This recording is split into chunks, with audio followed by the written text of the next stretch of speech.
Hello, everyone. Welcome to Book Club Preview.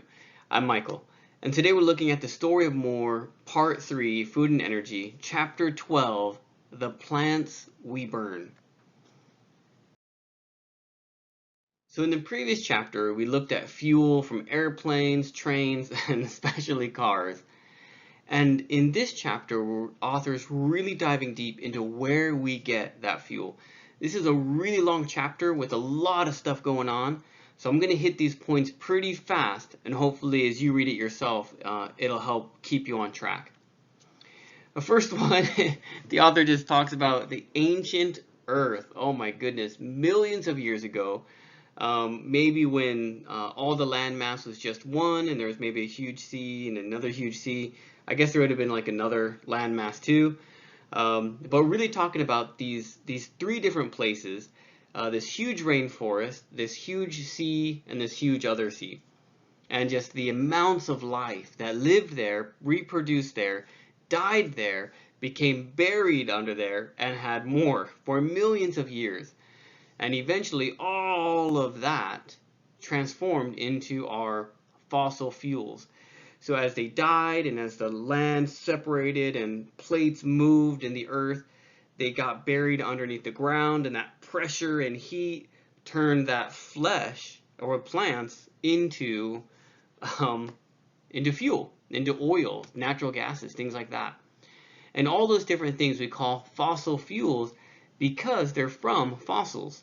And the author says, you can take like a shell from the ocean, that's an imprint, and like an old one in a rock, that's a fossil. You can look at a dinosaur footprint in the earth, that's a fossil. You can look at a bug trapped in some ember, which is like honey or like trees kind of blood, it's trapped in there. That's a fossil. But also the oil that we burn in our cars and in our factories, those are also fossils too. And we're just burning them up and turning them into energy. One of the reasons why we use so many fossil fuels is because our infrastructure was built that way. The way we designed our cities, our cars, our transportation, were all designed around using fossil fuels. There might have been other means, like horses and stuff back in the days, but we changed all of that to make it more easy for people to access fossil fuels. The author also talks about the reserve of fossil fuels. Fossil fuels are not renewable. We can't just make more. It takes millions of years to produce it and a lot of pressure and heat. And so the amount of fossil fuels we have access to in this world that we know of would last for about 50 years. And that's how many reserves we have left. Now we're finding new deposits of fossil fuels all the time, finding new ways. The author talks about biofuels here in a minute. But as far as we can tell, the amount we're consuming right now, probably about 50 years left of fossil fuels. 50% of all the fossil fuels that we burn come from the Middle East. And I think in the 70s, the Middle East didn't let America take any of their fossil fuels. And America had a real big panic attack, and that's when they became more efficient with their car design. But then that ended, and then our car design was efficient, so we just made our cars bigger in America. But we have a huge reliance, America and Europe, on fossil fuels in the Middle East. The author goes into biofuels next, which are corns and things like that. I think America uses corn, Brazil uses cane sugar, Europe uses soybeans. But we take these plants and we turn them into diesel.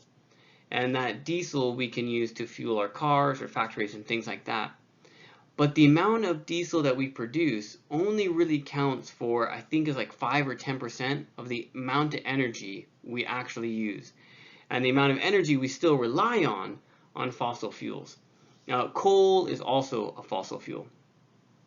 So we've started to use and move into biofuels, but it's still not perfect or nearly as efficient, and we don't really produce this amount that we really need.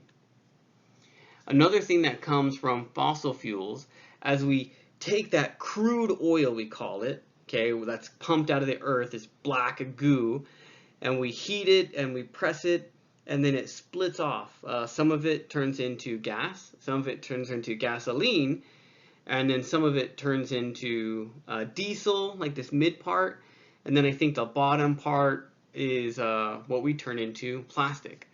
And so a lot of the crude oil that we use is where we get plastic, right? This laptop, this computer, this is a cell phone, but it's a computer, right? All sorts of different things that we use in our world is made of plastic, and that plastic comes from those fossil fuels. So what it comes down to is more. Even though we're becoming more efficient in our use of the energy and our fossil fuels that we use, we're still using more of that energy, and so it ends up becoming equal. The same amount of energy we use is still the same amount of energy we use. Even though we got more efficient, we still started to use more in our daily lives for different reasons, like flight travel and stuff like that. The author comes to another conclusion here, and I can't quite remember it, so you'll have to read it yourself and remind me. Let's look at some vocabulary words. There were a bunch. The first one is cartilage.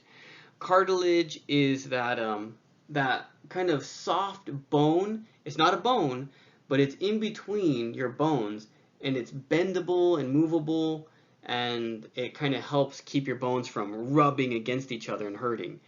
If you've ever eaten some chicken, on the bone of the chicken, there's always like some rubbery piece.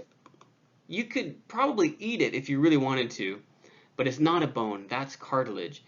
And millions of years ago, when we think about the sea, I don't know if those creatures had any bones. She talks about these cartilage moving creatures like sharks. If I remember correctly, sharks do not have bones. They're all made of cartilage, this bendable bone-like material. Slothage, this is just like goop. Yeah, swampy goo, what we consider slothage. I think it's not a common word, and maybe one that the author just kind of made up, but that's kind of what she's referring to. Pith. Pith is the stuff in a tree or plant that kind of adds a cushion or some stability. If you think about it like a bean, okay? If you have a bean husk and you open the bean husk, and you can see the seeds inside, but if you cut open the outside of the husk, you can see some white fluff, some cushion protecting the beans. That is called pith. And she describes this ancient forest, millions of years ago, where the trees were hundreds of feet tall. And they weren't made out of bark, but they're made out of pith. And they had this core, this hollow center just raised up, and the outside was all squishy, or the inside was that squishy white material. I had to look this one up because I wasn't sure what the author was talking about. But she talks about these huge centipedes, okay, I mean huge, like, oh my goodness, freaky, that would crawl around on the ground. They would eat the dead plants, and then they would expectorate. Not throw up, but like spit out, throw out of their mouth. And that is expectorate. Infatuation is like this twisted love, where you want more and more and more. Think of like a stalker. A stalker doesn't really love the person that they're stalking, but they could be infatuated. That's all they can think about. That's all they want to think about. And the author says, I think we're infatuated with cars, or maybe consuming fossil fuels. Jaundice, I'm not 100% sure if it has different meanings, but jaundice can be a disease that young children or babies get, which turns their skin a little yellow. And that can happen, I think, from some malnutrition. I'm not 100% sure. But we call that jaundice, and it changes things to be a little yellow. Skin color, even teeth. And so she's describing some color as being yellowish, and that's what she means here in this word. Okay, delineates. I had to look this one up because I was trying to remember how the author used it. But delineates can just mean describe in great detail. And she talks about these factories that are being made to refine fossil fuels in Louisiana. And she talks about how, oh man, they just look crazy. I really want to look at some pictures and just see, because they're more wild than a Dr. Seuss book, which, man, that makes me, it just gives me a really good picture in my mind, so I'm curious. But in this case, on the factories, there are red lights along the edges, so that way airplanes and aircraft flying through at night can see where those pieces might be, so they can go out of the way. And so in this case, delineates is used to describe the lights giving some design or shape to the factories, so that way aircraft doesn't hit it. Proliferated. Proliferate means to kind of increase and multiply. And I can't quite remember where she used this word. Certainly it could be like the amount of fuel that we've used, or the amount of cars has proliferated, just increased and increased and increased. And finally, our discussion question here: how do you lessen your energy use? I mean, especially thinking about after this, all the fossil fuels that we use to even create electricity. I'm sure there's many different ways that you try to lessen your use of energy. What are a few of those ways? And of course, please make your own discussion question. That is all the time that we have for today. But thank you so much for joining me for this episode of Book Club Preview. I'll see you soon.